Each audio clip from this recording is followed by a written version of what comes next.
Welcome to the Roy Matlock Jr. Money and Business Hours, where he'll help you fix your finances once and for all. To reach Roy, call 615-843-2999. That is 615-843-2999, or visit RoyMatlockJr.com. Now, here's your host, Roy.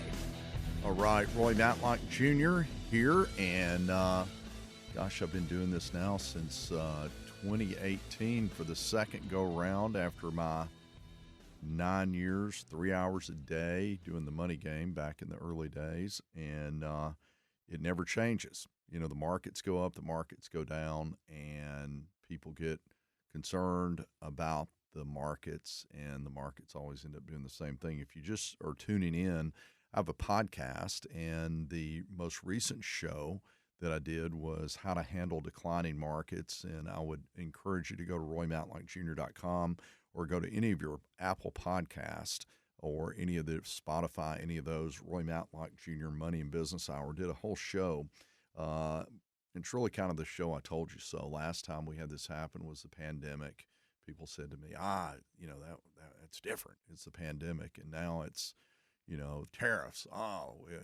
Tariffs. We ain't had that. And I always look at it like, it's happened over and over and over again, things that we never think would happen, like presidents getting assassinated and 9/11 and everything that goes along with it. And so my encouragement to you, if you're tuning in right now, is we stay the course and don't procrastinate. If you hadn't got your plan started, we're almost 4 months completed into the year. And if you don't have your financial plan in order, which is the most important part, which is getting something started, then you should be thinking that direction more than worrying about what the stock market's doing that you have no control over. The only control you have is you, and that is putting money aside into a good asset allocation. And so what we're going to do today is kind of start with let's stop making bad decisions. And I'm going to give you some things that you might want to think about, and then we're going to get into where should we put our money, stocks, bonds, annuities, all this kind of stuff, with the idea that by the end of the show, you're going to have a plan that you could implement, and we would be happy to help you with that plan. That's what we do. We're a fiduciary and financial advisory firm, and you can always visit RoyMatlockJr.com and just set up a phone call to start. But here's the numbers. The average mistake that you make in your lifetime is going to cost you between $50,000 and $500,000 if you make any of these mistakes. And you say, how does it cost so much? I'll give you some examples. I had a lady one time that met with me, and she left her 401k actually at a college. She was a 403b, and she left it about 22 years ago in a fixed account. And that little mistake at that point, before we did something to correct it, was about $200,000. And that was just one little thing that goes on. And I can give you story after story after story, but typically between $50,000 and $500,000 when you factor in lost investment growth, debt accumulation, poor planning, and so on. So here's some things that the number one thing, if you're young right now, the most important thing you can do is start. And why is that? Because the rule of 70, or the rule of 72 says that if you take any interest rate, it tells you how many times your money would double if you divide it into the number 72. So if you're getting, 9% in 8 years, your money will double. All right. So if you think about that, so every 8 years, if I'm working for, in that case, I'd have 5 compounding periods over a 40-year period. And the last compounding period is where the biggest lump sum you have doubles, but you missed it. So you only had 4 compounding periods rather than 5. And so you missed 100% of your money because you didn't start early. So the first thing is that you got to start early. And what I tell people is this: set up an automatic draft on your checking account and fund your 401k. We'll talk more about that, but start it. I don't care if you put in $50 a month, $100 a month. You got to do something like that. And we actually have accounts that we've done this because mostly for people that, they have children and they want to teach their kids what to do, to where they can set up $50 a month growth funds, and where it's set up to where it goes in like that. They can open it with $50 and add any amount of money to it themselves at any time if they want to add $20 to it. And then they get something set up on a draft, and that'll give you a starting point. So you don't start early.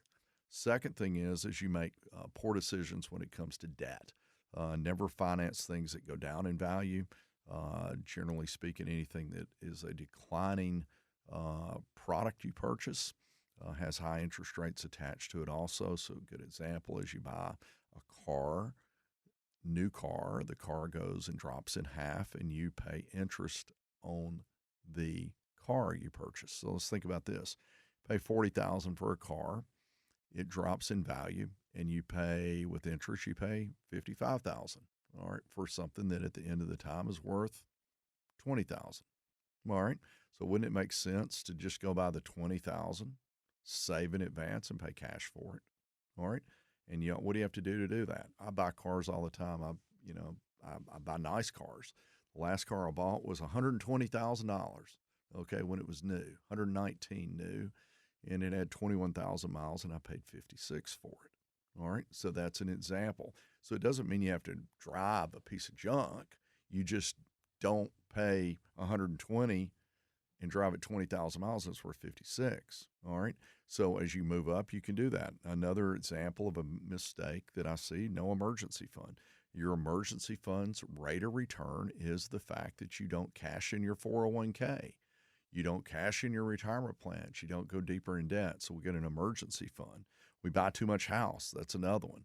Way too much. If you take and let a mortgage person sell you and a real estate agent sell you what you can qualify for, you will be broke, because what it amounts to is you can be in debt. You can do this because, hey, a real estate agent, I know a lot of good realtors out there, so I'm not, but real estate agents, their job is to sell a house.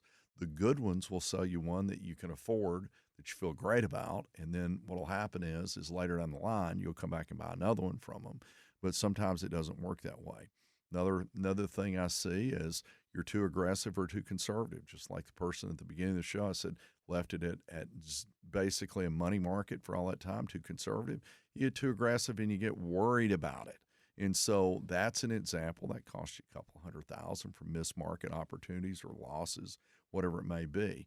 So these are things that we see on a regular basis. When I meet with someone or my advisors meet with someone, first thing we do is we do an analysis of where are you at right now? What are some things that are going in the wrong direction? And what we want to do is put a stop to the bad decisions that are costing you $50,000 to $500,000. And some of these you may be listening in. I gave you 5 of them. I got 5 more that we're going to talk about when we come back. If you would like to get a review, simple phone call, reach out to us, roymatlockjr.com. We'll be right back.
Welcome to the Roy Matlock Jr. Money and Business Hours, where he'll help you fix your finances once and for all. To reach Roy, call 615-843-2999. That is 615-843-2999, or visit roymatlockjr.com. Now, here's your host, Roy.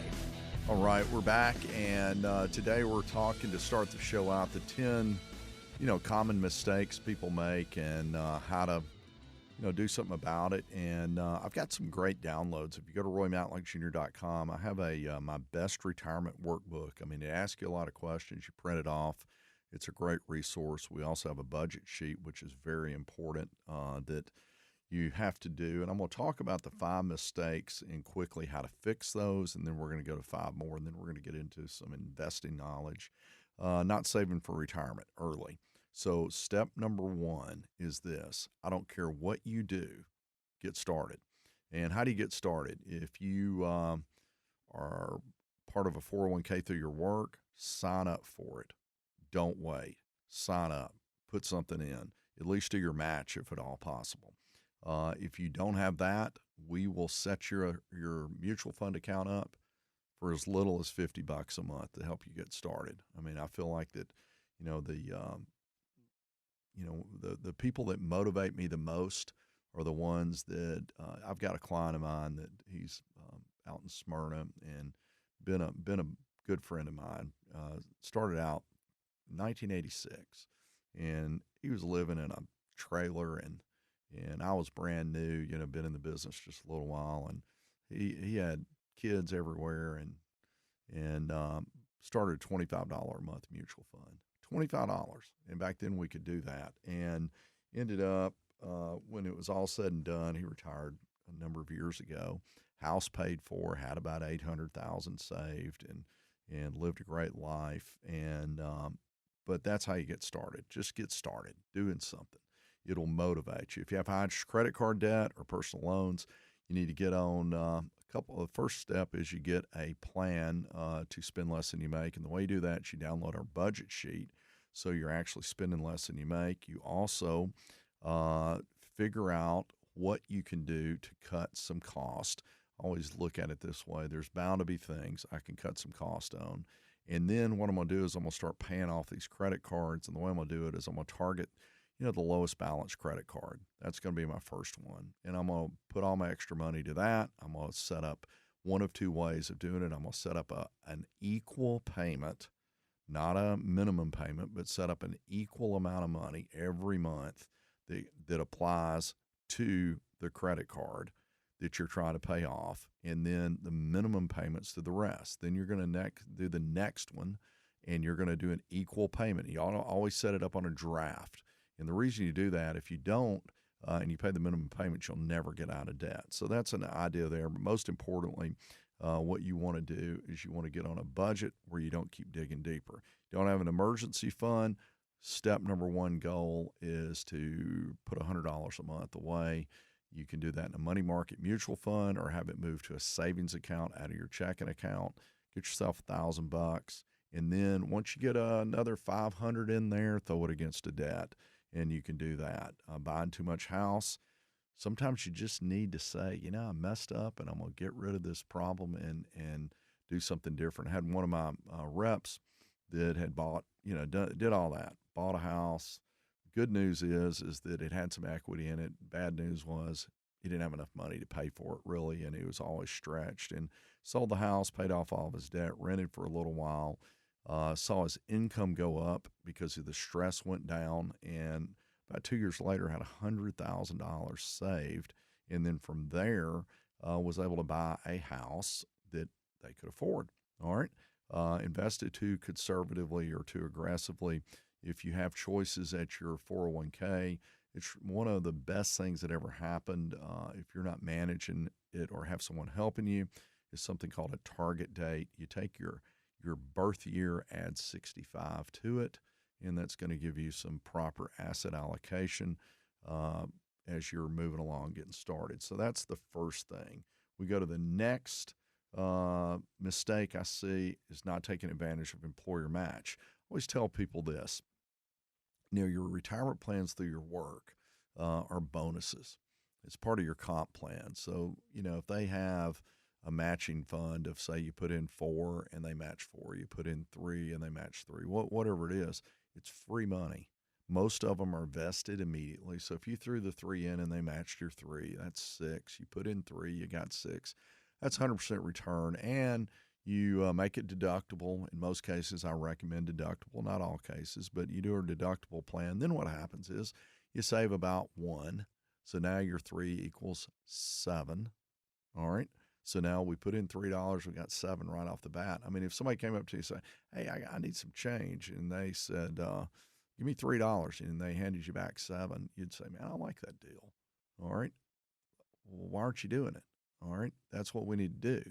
Always need to take advantage of that. And then what happens is then you add to the fact that, you take that age plus 65, and now you're going in a good direction. That's easy money. Easy money. We do that kind of stuff. Then that tax deduction, you buy one, get one free. What's buy one, get one free? You take that tax savings, which if you're making whatever you're making and whatever your tax savings is from banking a deductible match, you might throw it in a Roth. All right. And now you get that. That's your outside retirement plan. You do your matching on your inside retirement plan. And before you know it, you're moving along, paying excessive fees for financial products. I see it all. I see it. I mean, that's why, we're a fiduciary. And let me give you kind of an idea of what that means is I went out and decided I was going to be, for the sake of the Amazon of finance. And what's the Amazon of finance? That means that, if you have an Amazon account right now, you can buy anything. If you have an account with Roy Matlock Jr. Advisory, guess what you can do? You can buy anything. Now, what do I mean by anything? Well, I have a mortgage license. I have a Series 65 fiduciary license. I have a Series 6, which is a mutual fund brokerage license. So that way, if someone's got a small account, they can do that. They can get annuities. We have a platform that has over 9,000 investment choices. I have an insurance license, life, health, PNC license. So what that means is that I'm licensed in everything, and we don't have one company. And so as a result, we're not tied to any one place. And so therefore, my job is to go match you up with products that help you reach your goals. And we look for low cost, high value products. How about that? Now, if you meet with someone that doesn't have that type of scenario, then they are going to sell you the products that they offer. So, for instance, I ran into someone just recently that was in their 40s and they were sold a fixed indexed annuity. All right, well, a fixed indexed annuity, I cannot find a time that a fixed indexed annuity is something that a 40-year-old should get. All right. But if the person selling it only has an insurance license, that's their insurance product. Now, are fixed indexed annuities bad? No, they're not bad. I'm going to talk about that a little bit later today, but they're not for young people. All right. Failing to plan for taxes. I see people get in trouble with taxes. They owe tax liabilities because they don't set aside money. They don't do the right deduction, or maybe they deduct too much and they always get a tax refund, and then they blow the tax refund. So they loan the money to the government for a year and blow the tax refund. They don't have proper insurance. That's another one. Number 9, life disability insurance. Something happens to you. We buy insurance in order to protect against we protect our assets, we protect our income. And then lastly, get on a budget. I can assure you there's no amount of money that you can't spend. All we got to do is look at some of the disaster stories of lottery winners and professional athletes and movie stars and all the, people like that what they did is they make stupid amounts of money and they spend it, and then they spend it, and they think it's never going to end. And then one day they wake up and they're sad because they had the chance and they didn't take the chance. So here's what I would do. I would visit roymatlockjr.com, schedule a 30-minute call. It's free. We will help you get your finances on track once and for all. Create an automated plan where one day you'll feel good and life will be good. We'll be right back.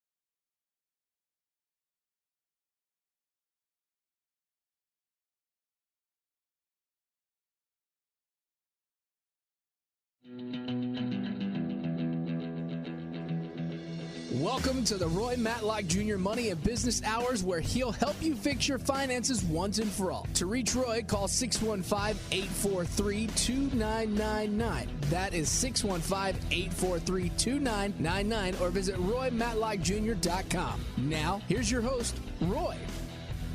All right, we're back, and hopefully you haven't jumped off a building due to the fact that you've made a number of these financial mistakes that we talk about. And good news about most of the mistakes is that if you finally get sick and tired of being sick and tired, and you're sick and tired of always worrying about your finances and your money and stuff like that, the fix is quicker, generally speaking, than it took to get into the mess that you were in. Because what's happening is, once you start going in the opposite direction, it's kind of like if you're in a car and I'm driving north 55 miles an hour and you're driving south. We're driving 110 miles an hour apart. And that's kind of what happens when you make the change. You stop that going north and you're only going south, and you're moving in a positive direction. And you start moving way faster because you don't have somebody pulling on you, or something pulling on you that's keeping you where you're at. So I always tell people that, a couple things that, kind of your mindset is when you're trying to build your financial mindset, the mindset is do nothing money. That's what you want to think about. Do nothing money. And, the first do nothing money is 3 to 6 months of an emergency fund. That says you got 6 months that you could do nothing and you're going to be okay. And then what you do is you go from 3 to 6 months to having 5 years of do nothing. Once you get 5 years of do nothing money, meaning you can live your lifestyle like you're living, it gives you options. So if you wanted to make a career change, you could say, hey, I got 5 years set aside right now based on where my current lifestyle is.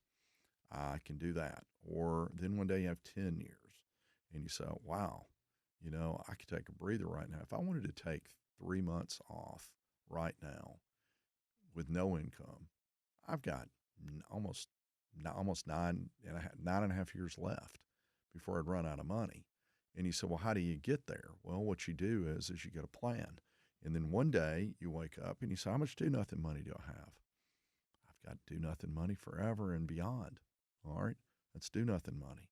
And do nothing money means your money's working for you. It means that you're making money while you sleep.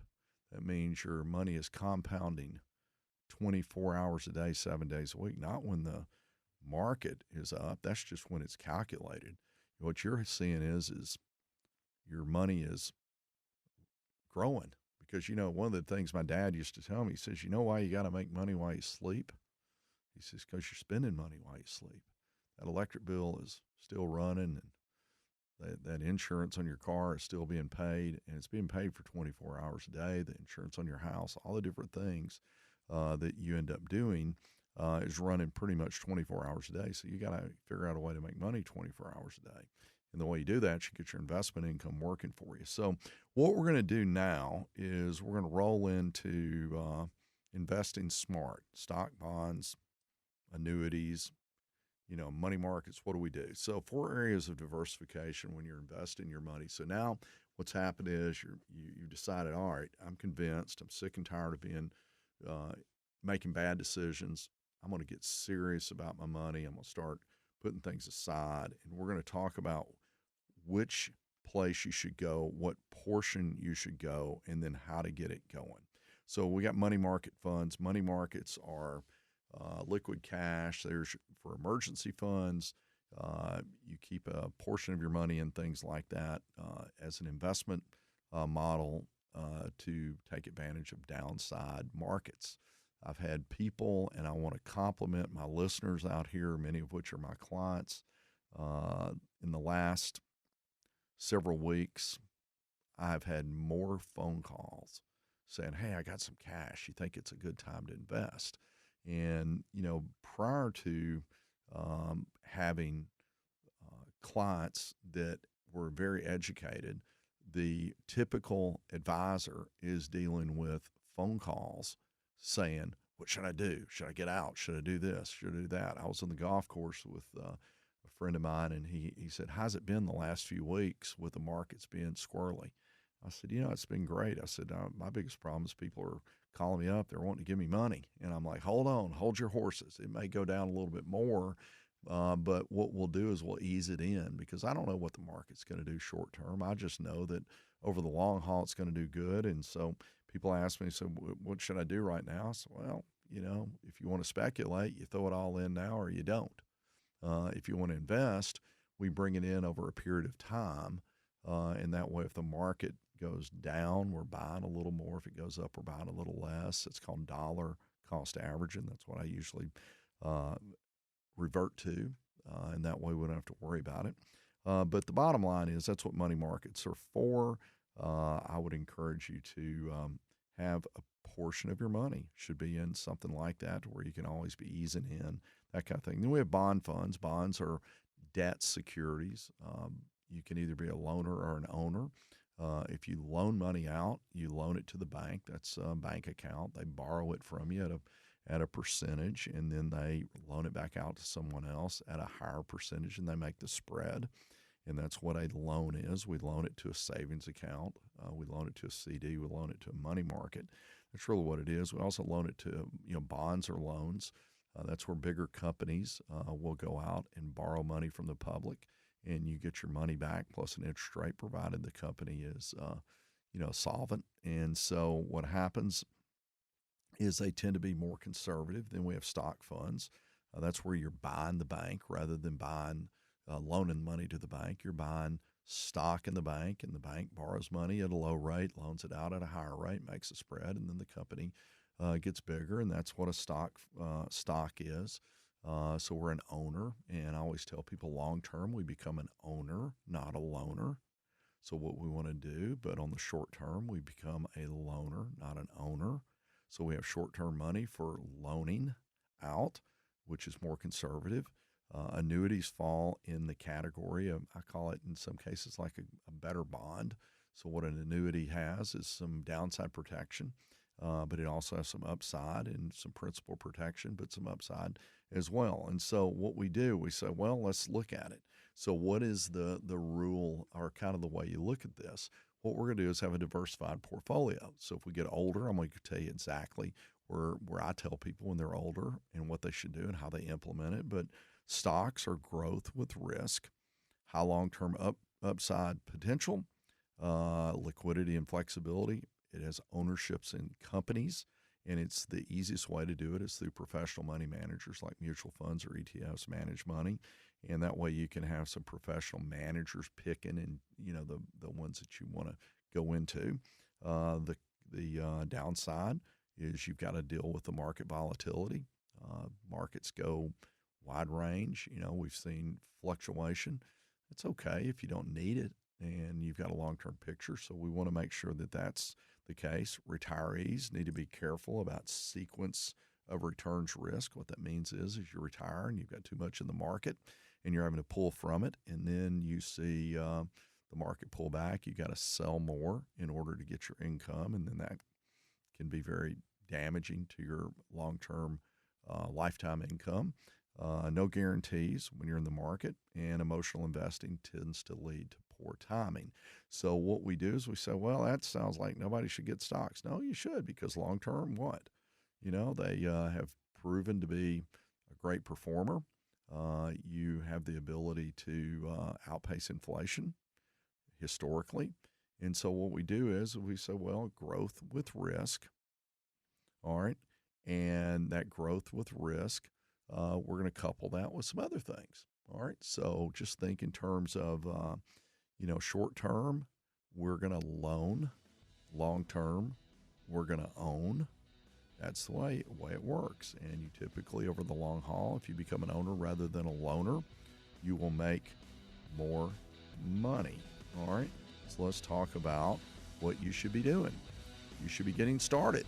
Stop procrastinating. We're 4 months into the year. If you're not on your game, give us a call. at roymatlockjr.com. Schedule a short phone call. We'll be right back.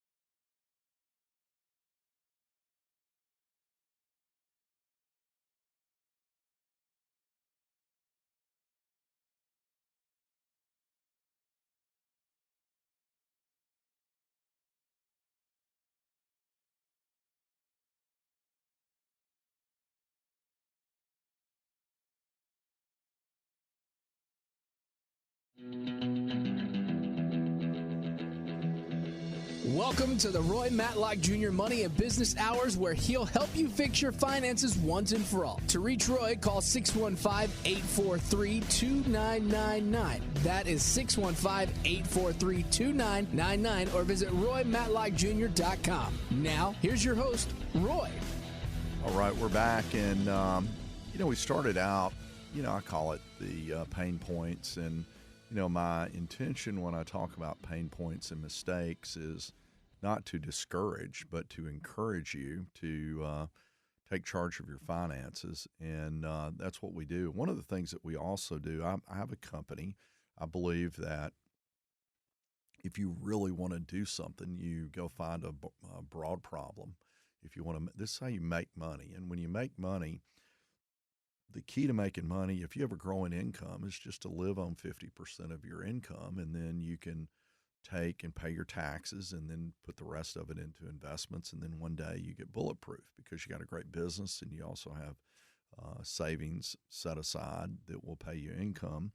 But one of the things that we do is we go out and we expand our process. We're moving all over the country. We have reps pretty much coast to coast now, but we have a referral partner program. If you've considered a career change, or you just like learning about money and would like to learn about it from the inside of a financial advisory firm, we have a referral partner program, and you can visit roymatlockjr.com where you could, learn the financial business from the inside, make some extra money, maybe make a career change. But you can go in there and just look for that on the website, become a licensed referral partner. So what we're going to do now is finish up our segment. I've got about 10 minutes left to talk about, we talked about stocks, growth and risk, and now let's talk about bond stability with lower returns.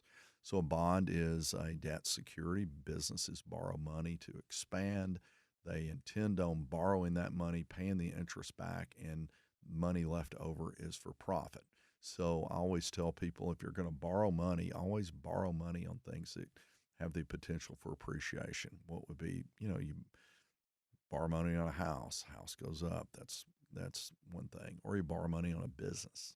All right. And, if you're smart with debt, you can leverage yourself to get better returns, but at the same time, always be in a position to where you're not, worried about being able to pay it. What is good debt? Good debt is you can pay it, and it's tied to something that goes up in value. And that's what bonds are. But then companies get in trouble, and they then become what's called junk bonds because they're not as financially stable to be able to pay the interest on it. But bonds are there for a reason. Stability with lower return. You get income off of bonds. It's less volatile generally than stocks. If we go over the last 9 downturn years, the bond market did not go down the years the stock market went down. And so 5 out of the 9, it didn't. So you're going to have a better chance of having a little bit more capital preservation with bonds than you are stocks. It's part of a diversification profile. So that's the positive. The negative is you're going to get lower long-term returns than the stock market historically. Inflation can kick in, and maybe you're not getting a real return.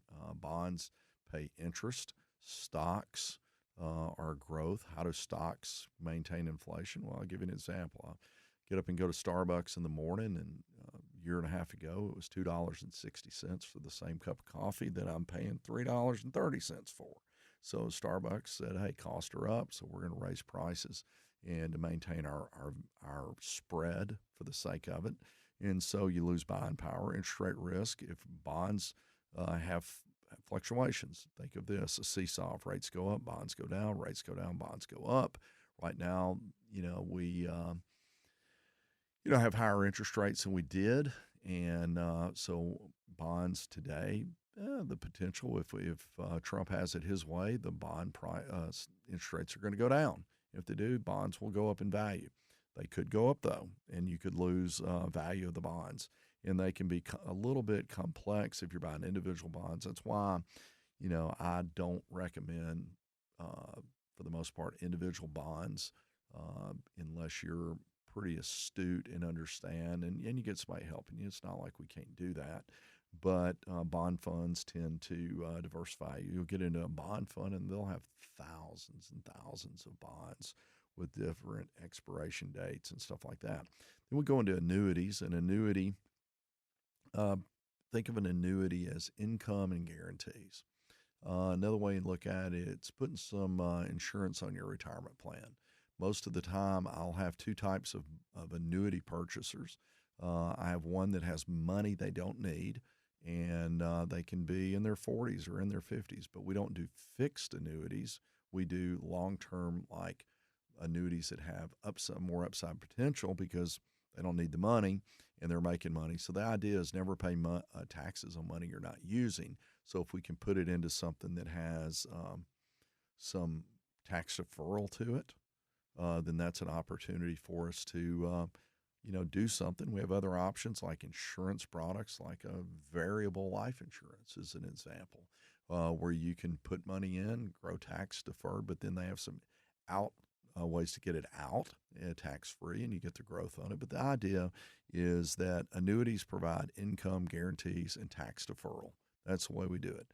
So guarantees, fixed or a fixed indexed annuity, a principal guarantee. So if the market goes down, you don't go down. Those type of accounts either pay interest, similar to a bank with tax deferred growth, or they have what's called a fixed indexed annuity, has indexes it follows, and you get a piece of the upside with a cap and a participation rate. So if you have a 10-point cap and 100% participation, and the market's up 10, you get 10. If it's up 5, you get 5. But if it's up 20, you get 10. And you have no downside to it. So that would be an idea there. The idea behind those products are to put some stability in it. We also have lifetime income guarantees that come along with annuities. So that's designed to protect against longevity risk. That means that you're like my mom. You are lucky enough to be 101, getting ready to be 102. And you ran out of money, though, when you're 85. That's not good. So we don't want to have that happen. So what we want to do is have something in place that's going to pay us forever, and annuities give lifetime income guarantees as well. So what you need to think about on annuities, mostly a retirement product, or if you're high net worth and you have money you don't need that you would otherwise be paying taxes on, you can tax defer it. But the most part, annuities are designed as a bond alternative in many cases, so you can get some earnings on it without any market fluctuations. You can use it as a guaranteed lifetime income. You got something that's more conservative, and you get tax deferred growth. So that is an annuity. The cons, you're buying a contract. What is a contract? Some annuities have a 10-year contract where if you come out early, you pay a surrender charge. So you want to make sure whatever you're doing, you know what you're getting involved in. A variable annuity, as an example, will be more fee intensive than just having a investment. All right. The difference being is variable annuities give you tax deferred growth. All right. They give you lifetime income guarantees. So you say to yourself, well, is that worth paying a little extra for? Yeah, maybe. Or maybe you do it without the lifetime income guarantee, so the fees aren't quite as bad. Little complex. You ask people many times, they don't really understand it. And so you want to know what you're getting into. So what are the different annuities you have? You have fixed, you have fixed indexed, you have a variable annuity. And a fixed annuity is like it is. It's fixed. You may go in and buy a fixed annuity. They compete with a CD with tax deferral. So you put your money in there. Now keep in mind, annuities have another negative, and that is if you're prior to 59 and a half and you pull it out, you pay a penalty just like an IRA. But the good news is you can also put it in, leave it there forever. And I run into people a lot of times that they've planned well, they've done well, and they say, I'm never going to use this money. I'm just going to give it to my kids. And not too long, several years ago, I had a client of mine, been around for a long time. She's since passed away.